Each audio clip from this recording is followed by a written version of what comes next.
काल दिनांक 4/7/2025 रोजी फिर्यादी नामे पांडुरंग श्रीरंग बोर्डे, वय 55 वर्ष, राहणार बोराखेडी, हे जालन्यामध्ये बी बियाणे खरेदी करण्यासाठी जालन्यामध्ये आले होते. त्यांच्याजवळ जवळपास 35,000 रुपये होते. संध्याकाळी 4 वाजेच्या सुमारास हे मोटरसायकलवर जात असताना दोन इसम तिथे आले आणि दोन इसमांनी त्याला मारहाण केली, शर्ट फाडले आणि त्याच्या खिशातून 35,000 रुपये घेऊन निघून गेले होते. ते पोलीस स्टेशनला आल्यानंतर आम्ही व आमची डीबीची टीम पी-एस-आय मोरे साहेब यांच्या पथकानं सर्व सीसीटीव्ही फुटेज चेक केले व एका आरोपीला रात्री 11 वाजेच्या सुमारास अटक केलं. दुसरा आरोपी फरार होता.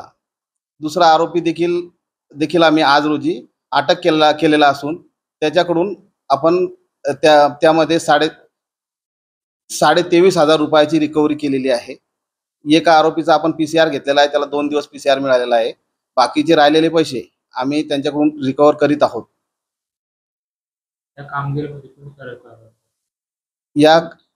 या कारवाईमध्ये माननीय पोलीस अधीक्षक साहेब यांच्या मार्गदर्शनाखाली आमचं पोलीस स्टेशनचं डीबी पथक श्री पी-एस-आय श्री मोरे साहेब यांनी कार्यवाही केलेली आहे.